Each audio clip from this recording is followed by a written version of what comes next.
welcome to MAMDI'S Lounge, and in this edition we are coming to you live from the Home Suite Hotel. As always, we have members of the lounge, and today we have William James and Sadia Mara. I have two guests. Once for the right, he is a renowned journalist and the CEO for BBN, Believers Broadcasting Network. Is here with us. He's the only man amongst four ladies. Welcome to the show, Ransom. Thank you for having me. All right. Yeah, well, you are safe though. And I have Josephine Mamishiaka. She has a degree in psychology and has worked in Ghana for an NGO called Women's Initiative for Self-Empowerment, WISE for short. She's the owner of Kids World, a clothing store for kids. Welcome, Josephine. Thank you. This is MAMDI'S Lounge, and I am Mamadi Gobe-Kamara, your host.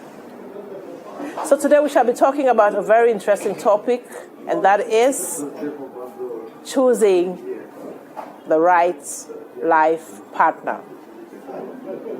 Now, choosing the person you want to spend the rest of your life with is one of the most important decisions you will make in your life. Living your life with a person you love can be joyous, it can be fulfilling, it can be wonderful.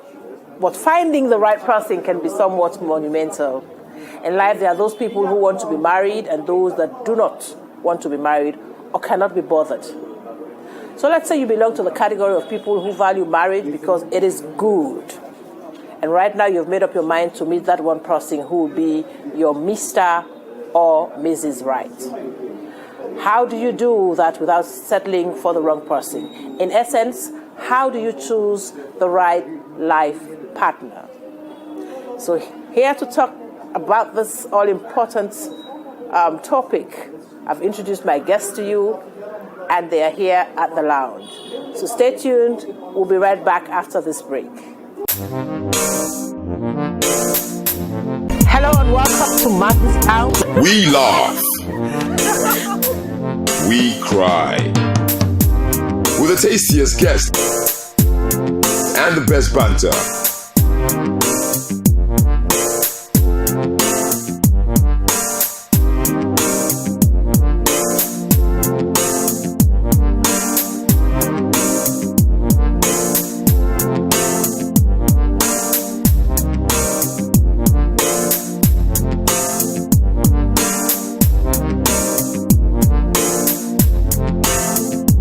All signed up by MAMDI'S Lounge.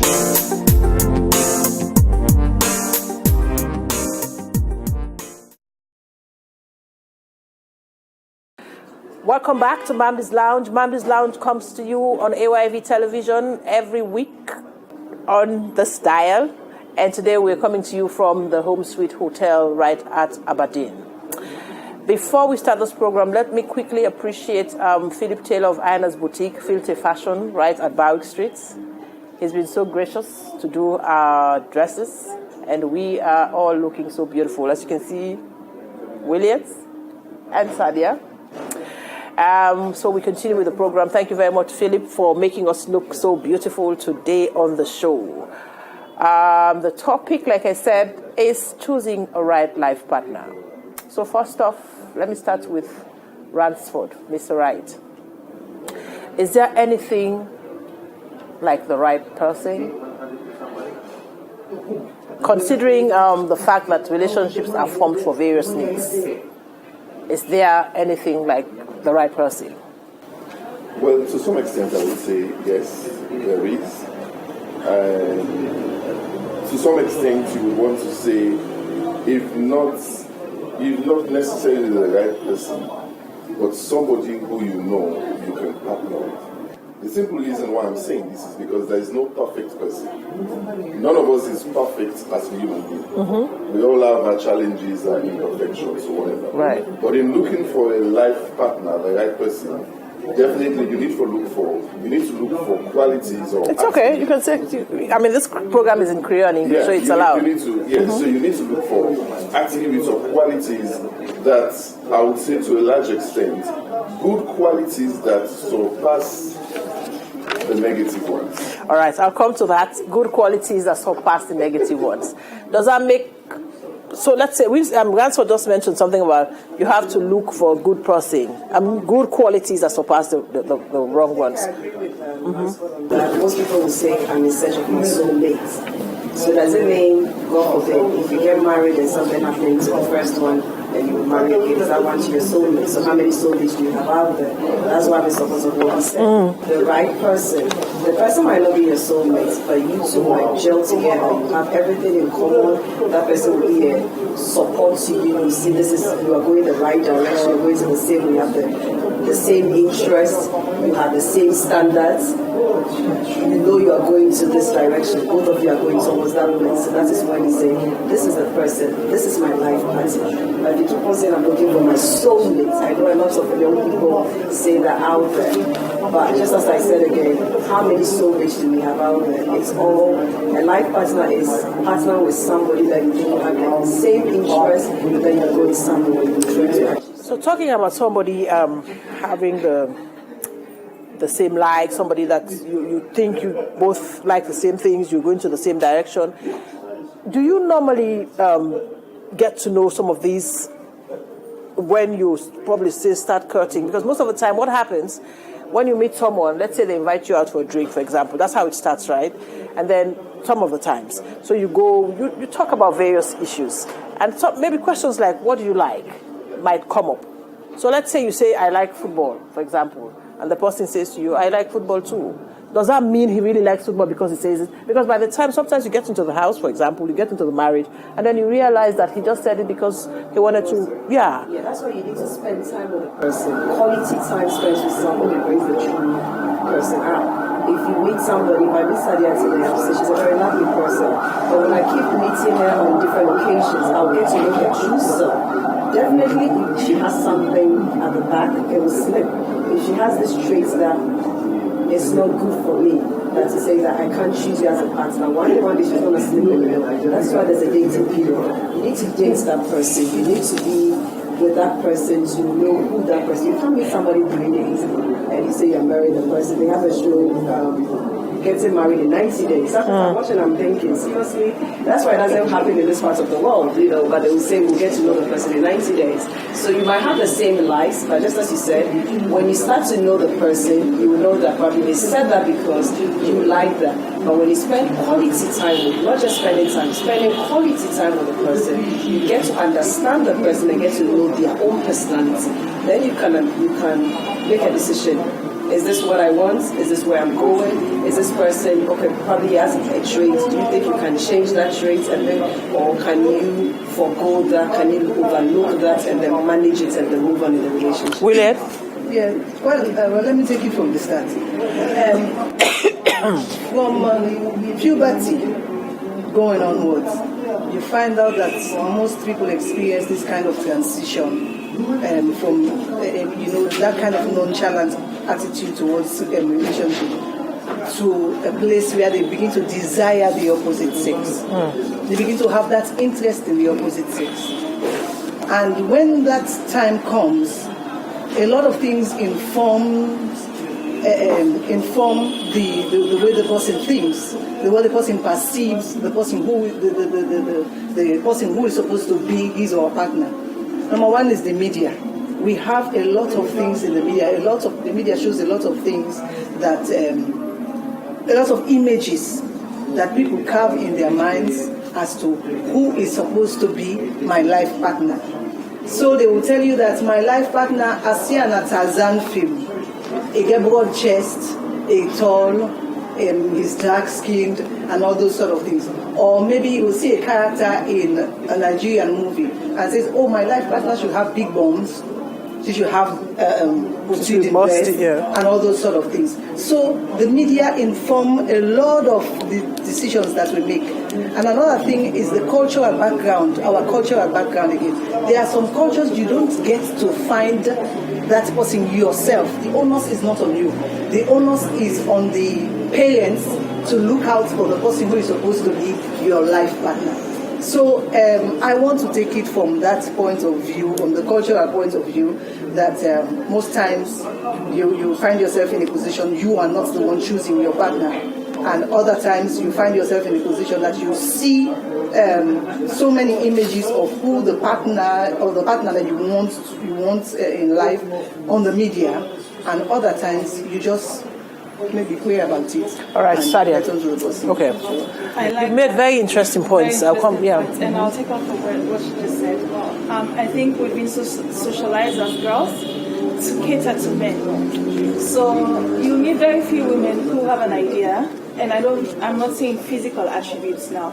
In terms of goals, in terms of values, and principles, who will say this is what I look for in a man who has integrity, a man who blah blah blah.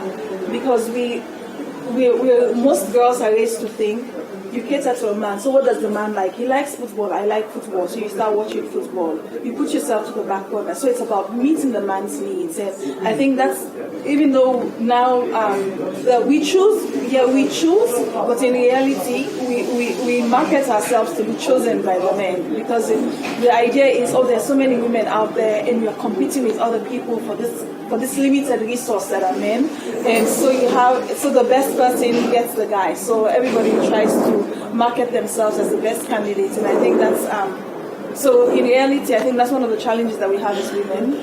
When we choose, we don't necessarily choose, or we don't necessarily think about what we want, like you said earlier, like what do I look for in a man beyond the physical attributes, beyond how he makes me feel.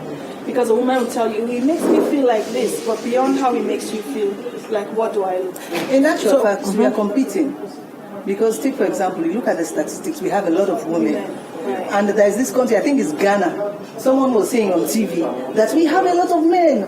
By the year 2030, we'll have double the number of women. The women will double the number of men. So how do we restrict our men to marrying just one wife? It's not practical. So you see some of these things. So in actual fact, women are actually competing because the number is limited. Men are limited. Okay, I'll come to you shortly. Let me ask Ransford this. Ransford, Williet and Sadia mentioned something about. So Williet said something about people, the media, trying to shape the way people perceive or probably paint a picture of what they should want in a man.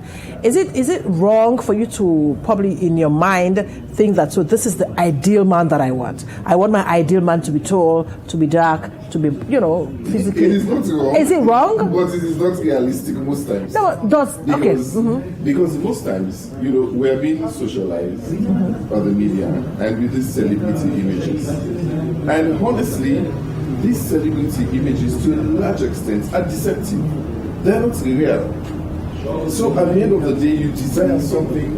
It will almost be impossible for you to have a man who has all the perfections that you're looking for. All in has one. The nice body, has the nice height, is handsome, macho, has money, has everything. It's almost impossible to have one package of a man in that category. So you may have a man who is handsome and nice but abusive. You may have a man who is handsome and nice but poor. You may have a man who is ugly but is rich. He has money. So it's tricky. Okay. Just I wanted to. That's the question you asked. I wanted to comment on that. It says social media, society's influencing all women perceive.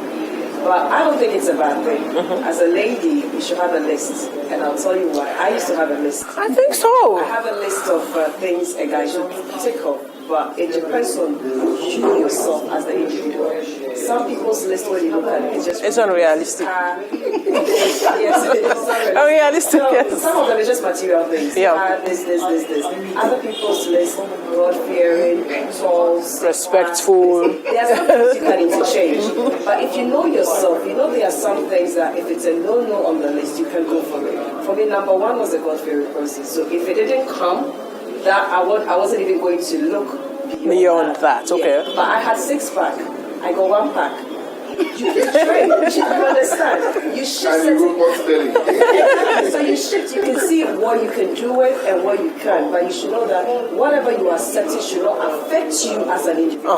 Kind of like, okay, he's not a Christian as I wanted, or he's not a Muslim as I wanted, so I can do with that. And then you go into the relationship, go into the marriage. Hoping to change him. Hoping to change, and it Yeah. doesn't work that way. So you need to know yourself first, know what you want as an individual, especially as a lady or as a man, before you go out there to say, I'm seeking to look for these things that have matched. So in essence, it's okay if you have your ideal man in your head, you know, but then of course there are other things that comes with them. There are repercussions. Absolutely. I mean, but again, I'll come to you to the repercussions. Let's talk about, somebody mentioned about dating. You said for you to get to know the man, you have to have dated him for a certain period of time. Some people can be pretentious, you know, some people can really pretend. So when they know that this is your standard, for example, this is what you want, you know, they kind of act. I know you don't, sometimes if you are smart enough, God help you, you'll be able to detect some of this fakeness. But if not, some people can be really. So how long do you have to date a man for you to know the real stuff that he's made of? The thing is, with the standard, the man doesn't need to know your standard. It's for you. It's a checklist for you. Okay.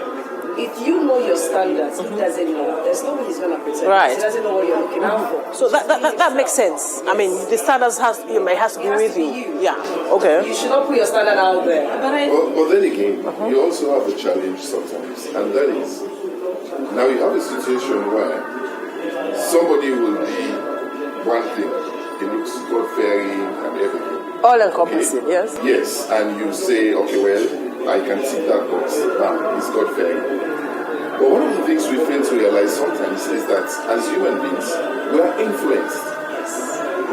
Somebody can be God-fearing today, And then decides to be. he had a scholarship next week. He travels to the US, and by the time he returns in 6 It's a months, different person altogether. He's a different person altogether. Yes. So talking about God fearing, somebody might be invited to a church, you know, and then he sees this woman that, oh, I like this woman. But then maybe tries to chat this woman up, and the woman says, oh no, I want a Christian brother and stuff like that. And you continue to go to church because you want to be in her good books. Yes. It happens. So yeah, so sometimes you don't even have to say what your standards are. So that's why, yeah. So that's why I know what completely. your standards are. For example, if let's say you're a church girl, right? You're leading praise and worship in church. A lot of people have made advances at you, and you've been like, no.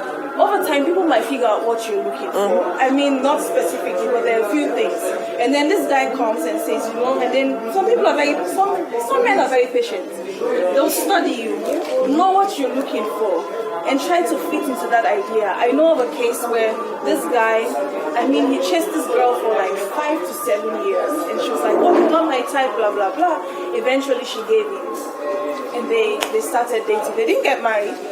Once he had her, then imagine this person had been chasing this girl for like 5 to 7 years, and then she was convinced that, I mean, this guy waited for so long, he must really love me, you know? So she entered into a relationship with him. Only when he had his taste of her for him to say, you know what, no, I just wanted this. And then now she's all crazy about him and chasing him, but he's done with her. So that's why we come to the question of how long do you date someone? I don't even think there's a specific timeline for you to know. Then apart from that, when you are dating someone, do you have sex with the person you're in dating? That's another thing.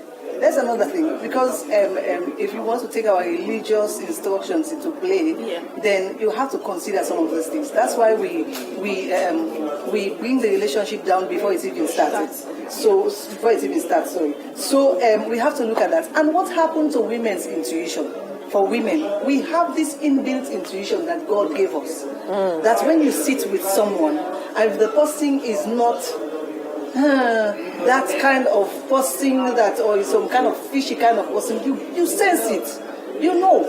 But the thing that is with us women, when we sit, we think with our, we don't think, yes, we are just blinded by jealousy. So you don't think with your brain, you think with your heart. There are several factors that can be attributed to that. Now, for example, I know someone who was in a relationship. I mean, all of us around her, you know, we were so happy. We just saw something different from what she was saying. She kept saying to us, deep down, I don't feel 100%. Yeah? But then those of us around her thought, that's common, you must have a problem. Because this person is nice, he's God-fearing, he's this, I mean, just all the good things that you want in a person. Yeah. So we started looking at her like, I hope it's not a problem. And in fact, one of our friends said to her, you have to check this. I hope somebody from your village is not doing something, because here is this person. He can go all the way for you. You understand? But sometimes you can have the intuition. You don't feel 100% about it. But somebody comes about and says something to you. And then you sit back and say, maybe they are right. Maybe I am the problem. Maybe I've had bad breaks. And therefore, I'm trying to be overly guarded. So you kind of... so these are all factors that can lead people to probably make decisions that at the end of the day, they might come back and say, oh, I wish I had listened to myself. Yes, we have intuition, but you have other factors with it. You understand? Yeah, I'm not saying there are not factors. There are not the other factors are not involved. What I'm saying is, at the end of the day, who chooses the partner? Who makes the choice? So you made a point earlier that you have families, you have people, like for example, you have families staying overseas, like a mother staying abroad, and the daughter is here. You meet a guy or somebody that you work with, or somebody that, you think this person really fits the bill to be my daughter's husband. They try and make that connection. And people get married as a result of that. So I'm saying sometimes the decision ultimately should come from us. Like for example, if I am to get married today, I have to make the decision that this is what I want. I want to get married. But then you have other, so like if my mom, it's not a reality. Because if we go back to, you said something earlier about how it's families that get married. And sometimes, even when you have your intuition and everything, we live in a society where people's opinion matter. Okay, so there's a lot of pressure. Oh, you're getting to a certain age, you should get married. Sometimes from the families, and then if people around you, like she was saying, what people see is different from what you see because you're spending. It's not even sometimes not even something someone does. You just have this thing inside that makes you uneasy, but nobody sees it, and it's. If they keep telling you, you got a problem, you almost Monday, you don't wake up with. After a while, you start thinking, maybe I have the problem. Like yes. You were saying, and then you fall for forgetting that you are the one who is going to be in the marriage when you eventually settle down. And all those people, even though their opinions do count, it's you. You are the one who is getting married. You are the one who is going to spend years of your life, day in, day out, living with that person. That's what I said. And that's the reason why I think marriage or being married is not power. It's absolutely not by force. Yes, it's not because my friend is married, so I should get married. Definitely. Yes. So we need to know that. Honestly, there are some people now who are married, but they are unhappy people. They are looking for the way out. Exactly. So I think we need to understand that this thing is not by force, it's not by power. And it's a situation where you need to understand that if you had one or two experiences and you know that this thing is not working, maybe unfortunately you've not been able to meet the right person. Because it is not wise for you to manage or be pressured. Or be pressured. Another thing I want to say, Sadia, you said people's opinions matter. I don't think that I'm not speaking for myself. I'm saying the kind of society that yes. So you were quite general there. Yes, people, these kind of people's. I don't think we are here to help people make decisions, right? But I don't think people should think that way. Yes, because you don't follow the crowd. No. Someone just says you follow the crowd, you don't follow the crowd. If I am in that situation, I'll ask myself, is this what God wants for me? That's where my mind goes to first. If what people are saying to me is not what God wants for me, then I don't care what you say. You can shout anyhow. That's the kind of person I have. My only challenge I have with that is the fact that you have people who are married now. They've been married for 5 years, and for that 5 years, the relationship between the daughter-in-law and the mother-in-law has been held, and the man is not in a comfortable situation simply because of that forced relationship between the daughter-in-law and the mother-in-law. So sometimes that area of people's opinion or in-laws or whatever, it matters. You need to consider that. Can I say something? Okay, quickly. With people's opinion, we are all saying it matters. That's why I said before, you need to know who you are. you need to identify, because with this our African culture, immediately you allow them to say one thing, forever in your marriage, their mouth will be in them. But you put your foot down, because I've been there before. Everybody will say, oh, especially when you are not married from your same country. Oh, why don't you look for a young Ghanaian guy? Why don't you look for, everybody talk. Even people in church that you think will support you will come around to say, hold on, the other young man. But you have to put your foot down. And then when you make that decision, they will forever respect you and know that this lady or this man, it's not everything it's not every rubbish you can go talk to her about. She will not allow you to even start a sentence about a relationship and end. That is in a good way. Not that if you're going through something, nobody has the right to tell you. But you need to make that decision to say that this is my decision I'm making. If I'm making a mistake, let me make it on my own. It is better you make your mistake than for you to be rushed into it, and then in the end you start blaming everybody. I wasn't even ready, they pushed me to do it. So when you make a decision, this is the partner I want, go ahead, just as Bless said, pray about it. Pray about it, and as God is giving us this book, when you pray, He's going to reveal to you if this is the right person. You will have something will happen. People are booking their engagement a day before their wedding because something clicked to say this is not the person. Just pray about it, and then if it's the right person, but if you wake up in the morning before your wedding, you are smiling already on your way. But don't allow people to say society or their decision matters. No. All right, thank you. Very interesting points there. This is MAMDI'S Lounge coming to you on AYV television. Today we are discussing choosing the right life partner, how to choose the right life partner. And here to help me talk about this all-important topic is Ransford Wright. He's the only guy amongst us, 4 ladies, but he's safe though. And I have Sadia Mara, CEO, Total Women. I have Willia James. She is the head of department for the mass communications department at the Forobe College. She's also a journalist by excellence. I have Josephine. Josephine is also my guest. She is the CEO for Kids World. It's a clothing store for kids. So if you want to, we'll talk about that later because I was just going to promote it. All right, so we continue with the program. Now, I'll go straight to this next question. How do you know that you've met the right person? Because you mentioned something about meeting your husband now and all the external, pressure that came through, but yet you stood your ground. You knew that this is what you wanted. And to God be the glory, you are in it and you are... 10 years and counting. That's it. So how do you know that you have met the right person? Well, sometimes you don't know immediately. Okay. Because initially you fall in love. You are excited. It's nice. It's sweet. It's loving. It's romantic. It's everything. You are enjoying it. So at that initial stage, you don't see anything.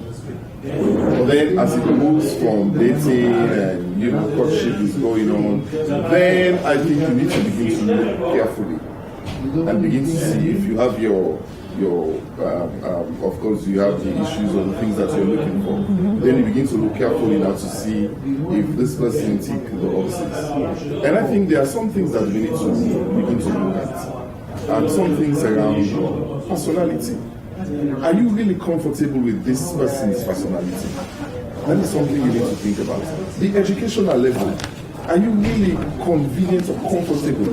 Do you feel threatened by this person? Or are you comfortable with this person? Those are things that you need to begin to look at. Respect. Is this person respectful? There are some people, you date them, they are rich, they are okay, a rich man. He dominates the woman. He doesn't allow you to be anybody, to see yourself as a person. You need to look at that. Flip that around. You have some man again or some men, you date a woman who is educated, rich, or wealthy, or whatever, and she wants to control. Definitely that relationship, you need to check that before you get into marriage, because at the end of the day, you will not be able to be in harmony. So those are things that we need to look at. And all right. So Ransford says compatibility, respect. Sadia.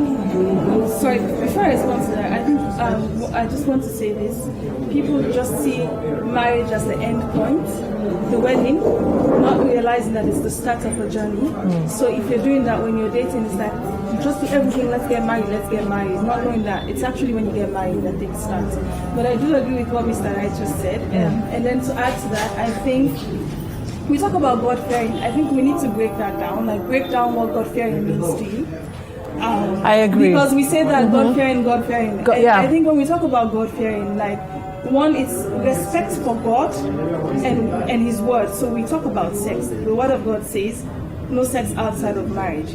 If a man comes and starts putting pressure on you for sex, I'm not saying there will not be the desire for sex, because if you love someone, obviously you should be sexually attracted to that person. But to the point where they're putting so much pressure on you and they're willing to compromise the word of God for their own comfort, then that's a red flag. So it's about, so God-fearing is to what extent, how far will this person go to keep the word of God and make themselves uncomfortable. And I think another thing is, how far will this person go for you?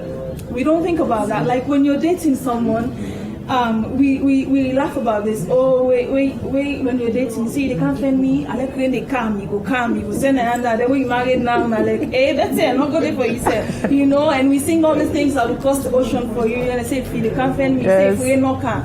How would you cross an ocean if you can't come and see me when it's raining, you know? But how far would this person go for you? And I'm thinking personal sacrifice. To what extent will they go to prepare themselves to make sure, and I say this for a woman now, because yes, we're empowered women, but we want our men to take care of us. Okay, let me speak for myself. You want a man who will take care of you.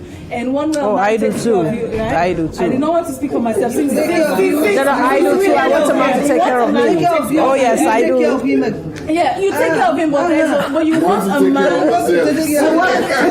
You want a man who is selfless, because so we go to the Bible. The Bible says that man love his wife the way Christ loves the church, and the way Christ loves the church is selfless. So what does Christ get from loving us? I mean, we let God down. I mean, I'm not preaching now, but I'm just saying, when we use that model, because we talk about submission, but when you love, because of the way God loves us, love compels you to submit. So for me, a man who's God-fearing, a man who's selfless and willing to thank you.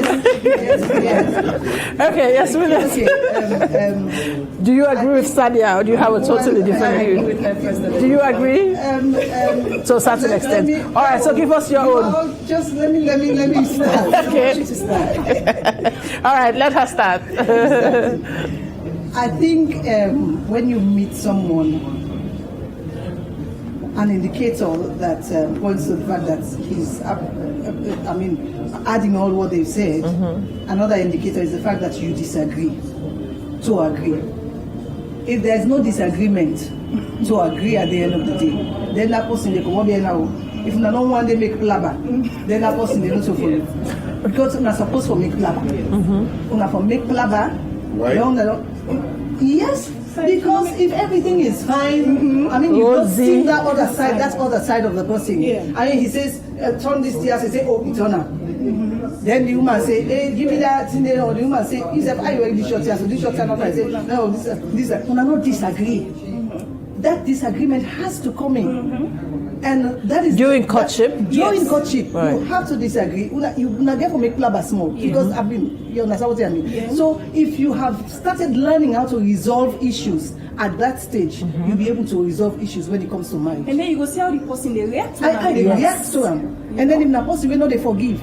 Yeah. Unforgiveness, so you get to tell all of these things because you don't want to marry someone and the person is that kind of person that doesn't forgive. You understand what I'm saying? So you have to sense that. And Sadia was talking about loving. I think the responsibility of the woman also is to submit. The woman has a responsibility to submit to the husband. Likewise, the husband has a responsibility to love. So if you submit as a woman. So when you say submit, let's bring it into perspective. Submit. According to the Bible, that's what the Bible says. Wives, you have to submit. Same chapter to your says husband. that It doesn't mean that one to another. one to- Yes. Yes. Submit one to One to another. another first, Yes. and then it says Okay. Yes. So, Yes, that's all right. So let's hear from her. Let's hear. Let's hear from her. Stressing on the point that the man has to love. The man has to love. The woman too has her responsibility, and let's not forget about But that. William, I said William, that hold on. compels you to submit. I Yes, said that, she right? said that. Yes, exactly. She said that. No, it compels you to submit. Exactly. I mean, Where there's love, yes. When you know someone loves you, Absolutely, you love compels you to you submit. do whatever for make that person Yes. happy. But if them therefore all came for you, submit, then you must not be doing something. No, like yes. All right, quickly. I agree. So I'll pause. Just hold on quickly. Women Just a minute. actually submit when they are loved. Exactly. It comes. You see? No. But that is true. It's like all of you are biased. No, William, you're giving your own From choice. an objective Listen. point of view. It's not because we are women. Okay, can I just say something? Can I say something We are real the quick? arbiter now. Can I say something real We are the quick? umpire, so Can I say something real quick? Williams, all right? So this is a conversation we're having. I'm sure there's someone out there, including my good self, who really believes in what you're saying. So we're not supposed to be saying, reading from the same book or from the same page.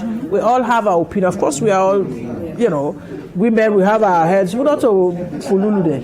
We understand things from different angles. So everybody gets your own perspective. You understand? So she's giving her perspective. He has done, I am, she is, and you have. So your perspective is absolutely correct. You understand? We respect my it. perspective? No, what I'm saying is, wait. Nobody understands my perspective. Yeah, because Don't say that. No, hold on. Nobody. Don't say that. Don't say that. That's a fair.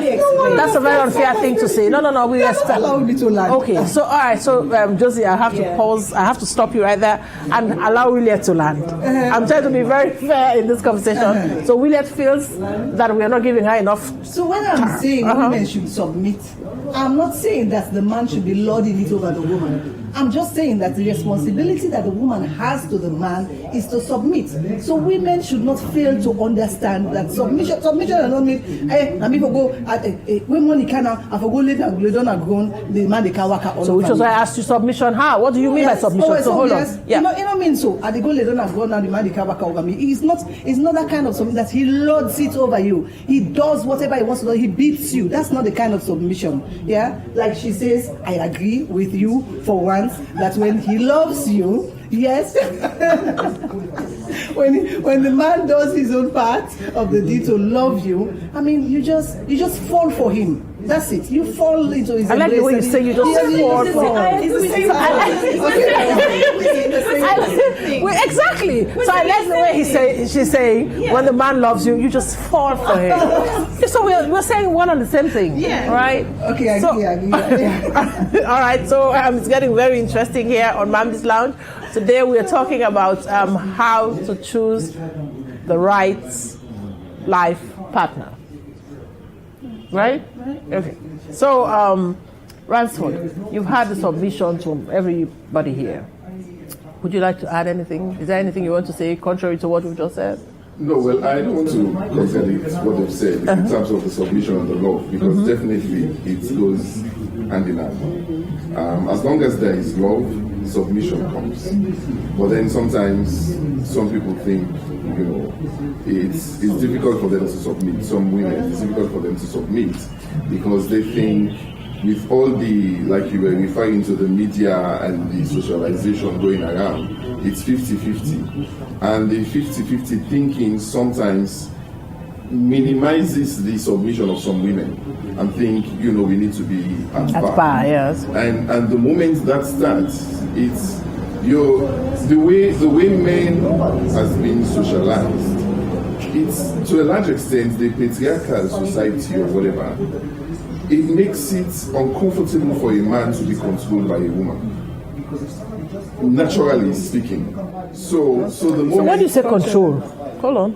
I want to understand the control. What's control? Well, control in a way that, in a sense that, when you have, say, husband and wife relationship, and then you have a situation where the man is not being the head. Say the woman is in charge. Yes, the woman, yes, the man is The not woman in provides charge. for the home. The woman provides for the home, the woman dictates the pace, determines what to do. If you say, let's do this, no, do it this way. If you don't do it this way, it's a quarrel. When things like that, are happening, then it tells you that submission is not taking place. And at the end of the day, animosity will develop. Love will not flow. And there will be lots of issues. But moving forward again, one of the things I also want to say, as we're talking about, choosing the right partner, I also want to advise that people should not make decisions based on sympathy. There are lots of situations and relationships where people have entered into as a result of sympathy. And I think it's dangerous. If somebody is out there who is planning to get married or wanting to, choose a life partner, and you think that, yes, this lady has gone through this and gone through that, and blah, blah, blah, blah, blah. Please be careful. All right, thank you very much, Anthony. We're going for a short break. When we come back, we'll continue with this conversation. It's getting very serious and very interesting here at MAMDI'S Lounge. We'll be right back. Hello and welcome to MAMDI'S Lounge. We laugh. We cry. With the tastiest guests and the best banter.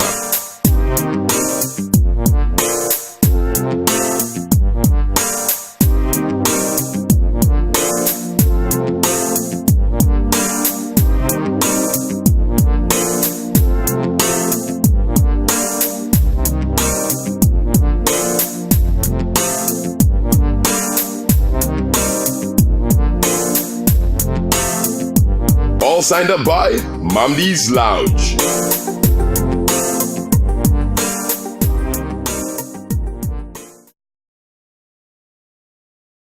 Welcome back to MAMDI'S Lounge. Today we are talking about how to choose the right life partner. And here on the lounge to talk about this is Ransford Wright. Of course, Ransford is a household name. He's a renowned broadcaster.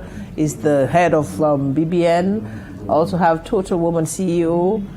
She is the smallest amongst us, but she's the right. She's Sadia Mara. And I also have Josephine. Josephine too is a guest on the show today. Josephine, we are so excited to have you on the program. Welcome back. And then William James, a member of the lounge. Okay, so we're just talking about how to choose the right life partner, and a lot has been said. Where do we start? We're talking about submission. Yes. I think we want to go back to that real quick. So, thank you so much. Thank you. So let me say, first of all, so I'm a Christian and I subscribe to the Word of God, the Bible. It's a woman's responsibility to submit by the standards of gospel. So whether a man loves you or not, I believe I should play my part. That said, did you say whether a man loves you or not? Yes, whether your husband shows you love or not. Okay, you I like to submit. Yeah. But what I have an issue with is the way we preach or talk about submission in our society. Because I think the way we talk about submission is it tantamount to abuse. And by the standards of God's word, that's not submission. If a man constantly has to say, you have to submit for me to love you, that's wrong by God's word. And so for me, I go back to what I was saying to you. Submission comes naturally when a man loves you. I mean, it doesn't come naturally to us as women, I think. I think that's why God made it. God specifically says to a woman, you must submit, because it's difficult for a woman to submit.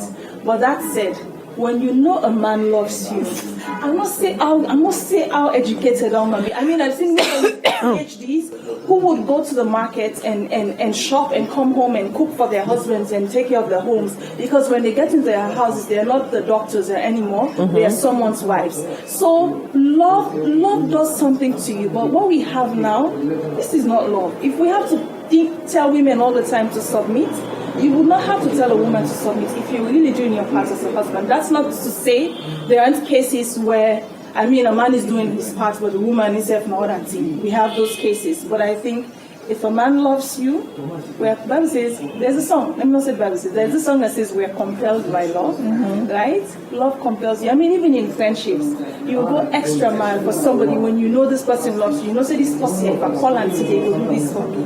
Not they will be big now. Talk less of talk more about that in a marriage setting where a man just loves you. Say me, man, if I get problem right now, call her, let me see the you and Thank you for preaching my message. You're welcome. You're All welcome. right, Josephine. Submission breeds loyalty in marriages and in relationships.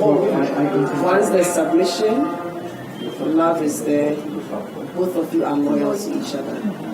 You know that if I'm not there, I'm supposed to do this. If he gets there before me, he's going to sort it out.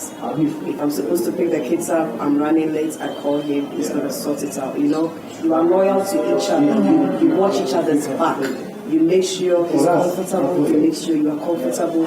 Even if there's a fight, at home where there's submission, there's love and loyalty. Even when there's fight, you say the fight is dressed up. It's not that boxing time. You still say how you're feeling. If you are angry, if you're upset about something, you still say it, but you say it in love. Because there's submission, there's love, and both of you are loyal to each other. So that's the point I wanted to All right, so that can't to Ransford. Now I still not wrap my head around how they know when you meet Mr. or Mrs. Right. Not as in Ransford, right? I still the right person. A lot of zombies would not say a lot about somebody who wanna get the same interest, somebody you don't know somebody who wanna compatible. I mean, I still not even for wrap my head around how you don't know when you meet one person. Apart from your intuition, we really talk about. Sometimes yes, sometimes yeah. So how do you know that this is that person? It's still a combination of many different things. It is not just one thing. Yeah. So, of course, it starts with the falling in love and the feeling from within. There's this feeling that you can't express. So when you see the person, your heart skips a beat. You feel that could be the start, but that is not the end. Yes. Right. Yes, it could be a start, but it is not the end. All right. So that's the reason why we're saying all of these different things we're saying. You have, sometimes it's difficult because you have this feeling, you love the person, but for some strange reason, this person has a bad attitude when it comes to responding to certain situations. It's a check. It does not make, the whole thing complete. So that's the reason why we're saying, you don't have, it is difficult for you to have, it's not like a one-stop shop situation. So there are various things. Yes, there are various things that you need to look at. So it all lies back to you as an individual. What exactly do you want? I think it boils down to that. Yeah, so the individual. At times Yes. it starts with hate. Say it again. Let me just give you an example of myself. Anytime I talk, you guys laugh. No, because you just mentioned something that made me laugh. That's all. Okay, at times it starts with hate. The first time that my husband saw me, he hated me. The very first time we met. Because yes, some kind of hate just Took over him. Bubbled up in him. He saw me at the office. He came in and he saw me at the office and just looking at me said, "Who's kind woman is so wicked that I hate?" Because I had dreadlocks on my head then. And then, we had to work there. I had to supervise him. He did not like me. So that's his explanation now. There was a day that I went for shopping. I came in with some stuff and I put them on my table. And he said to me, he saw me praying on those things. Because that's what I do normally. When I buy things, I bring them in. I bless them before I use them. Then he said to himself, there must be some other side to this lady. And then he started growing some kind of, it was then. So that's why now, when I go to church all day, he can't say anything because the first thing you saw, the first thing that led you to love was this woman prayer. was the fact that you saw her praying. So that's the point. I think the word hate is a bit too harsh. Too strong. It's strong because to tell the truth, when I met my husband as well, I didn't like him. I wanted a tall man. Here comes, he's not that short, he's not that tall. This average. And then I had just come out from this relationship whereby I have this mindset about all men, that they are all like that. And I used to, where I used to work, I had people coming in, they want to take you out. I had this line, every time I say we should go out, I say, okay, let's go for prayer meeting. They don't come back. And it was working. So I thought, okay, I'll use that same line for this guy. He will not show up. I said the same thing. That guy left and came back 5 o'clock waiting for me. For prayer meeting. And funny enough, our first date was in his church. We went for his church. So I realized you might not like the person initially, but you tend to warm up towards the person because there are some traits that you start. And he was somebody like, he had this Sierra Leonean accent. Everything he says was funny to me. Yeah. And then he would say things in Creole, and it sounds funny to me, so I would laugh. So I thought he was this hilarious person.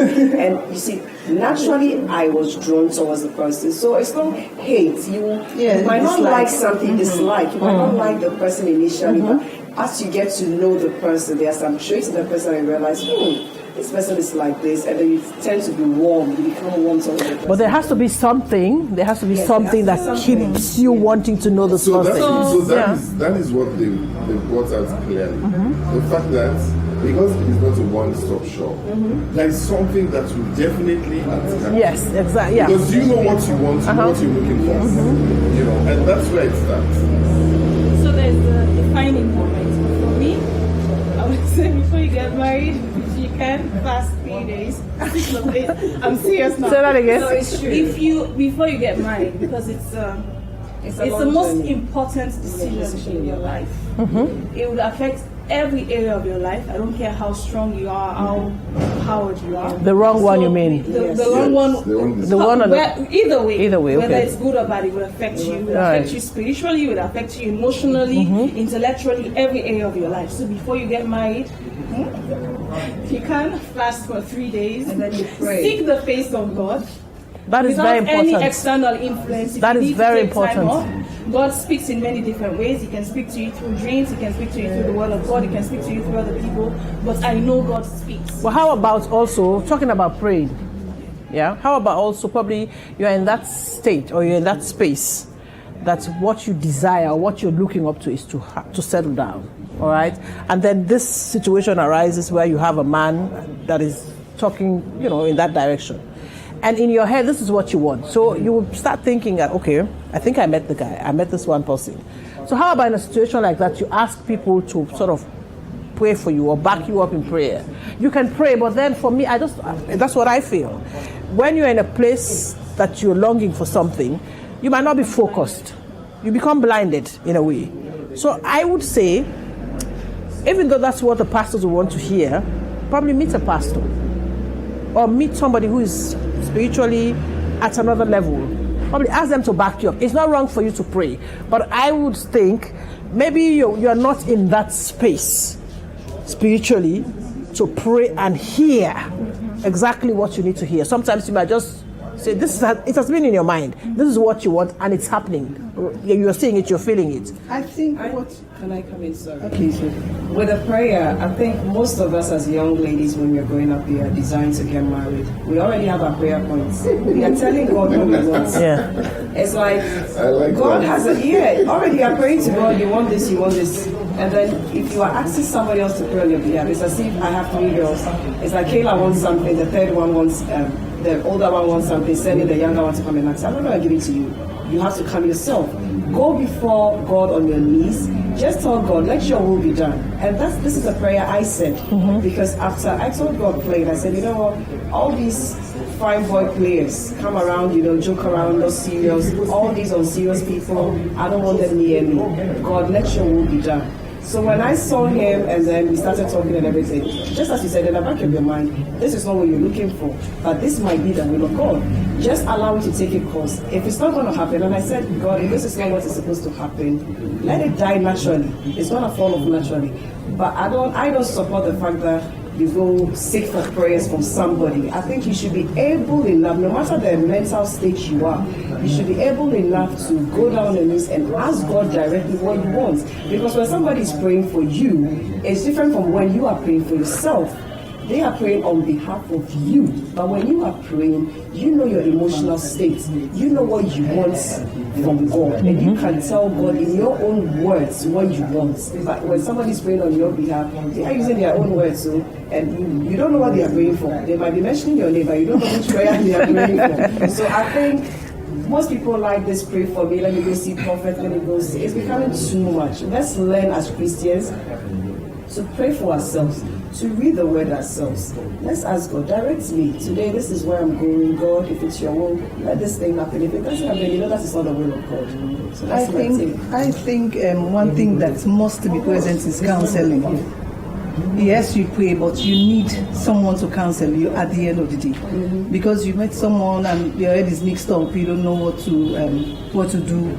You are just falling for this guy or you're falling for this woman. I think you need a second person to guide you. Somebody, I mean, you can rely on maybe spiritually as a spiritual guide, as a mentor, to talk it with over, and then the person will guide you as to some of the things you think. You understand what I mean? So shape your mindset kind of, just so you don't get it wrong down the line.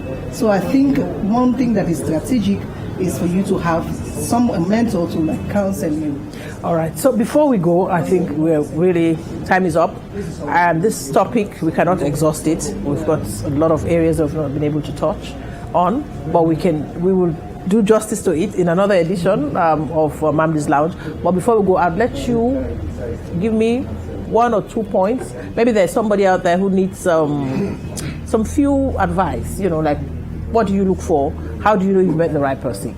I'll start with you, Anson. How do you know? What are the things you need to look out for? How do you know that you've met the right person? Just give me 2. Yeah. Well, I think, how do you know your God's feeling? From within. It should start from there. And definitely, I will support what Philip was saying earlier. You may need some counsel, some support, and that will help you to identify, several things that you are looking for, and see if this person has majority of the things that you are comfortable to live with the rest of your life. If that person tick those boxes, then you can move forward. But if the negatives are higher than the positives, don't go there. Yes. I would say give yourself time. First you rush you, then you have forgotten virus. So even though it's nice to have counsel and everything from everyone, I think there's a place for it. But also know that it's your life, it's your marriage, and so think about it that way. Yeah. I think also for disagree. If you are in a relationship or you are dating someone and you know this thing you are going towards marriage and you have that in your mind and you've never disagreed before, no problem now. So when I disagree for agree. If you are not able to agree on one small thing like peppermint, then no go there. Once you are not able to agree. All right, Josie? Yeah, I think just to add to what, I support everything you've said. So the little I would say is just pray about it, and then to know who the right person is. Somebody you are comfortable enough to say, if they lock me up in a room 1 year with that person, I'll be fine. I think it should be good. All right. Thank you very much, ladies and gentlemen. So, all the fantastic advices the way we team of what you pan alongi this evening. Now, first of all, I also talk about you got feelings. You get for feel and from you got. You know where something right. You get that intuition, like I relate to. When something is right, you just know it. So you get for also listen to your inner man. You got feeling. Sadia talk about. Ransom also talk about if the negatives are higher than the positives. Not higher. Sadia, I like your point. You talk about take your time, not feel pressured. Let society, let nothing not pressure you into doing it, because most of the time in that situation you end up for make the wrong choice. And this is about you, and you get for go there, it's sweet, and you get for enjoy them, you beat them, and you get for feel them. So make sure you take your time, don't rush into anything, don't let anything rush you into getting to that situation. So just make sure that you take your time. We'll talk about for disagree for agree. Then I make you say Jojo with it. How they can talk, and there's a word. Yeah, okay, I like that. All right, tit and tongue must jam. So now supposed to able for tit and tongue supposed to jam. So that way, then you go for know the person in weakness. You go know how they react to anger. You go know how a lot of things that can come out with somebody angry. So it's always good for una make plaba small, una disagree small, and then una arrange them and agree later. Just to talk about pray. You have to be comfortable enough also for there around this person here. So, and of course, above all, pray. Because if you choose a life partner, it's a do or die matter, exactly. So you have to pray, get God involved in it. And I think to say all the pains and all the trouble with some people in the find themselves, they like it today, you will be fortunate for escaper. Until next time when we come your way with another edition of MAMDI'S Lounge, I have been your host, Mamadi Gobekama, on behalf of my lovely panel, Ransford Wright, Sadia, member of my lounge, William James and Josephine. It's been an absolute pleasure to be with you. Thanks for watching. Hello and welcome to MAMDI'S Lounge. We laugh. We cry. With the tastiest guests and the best banter.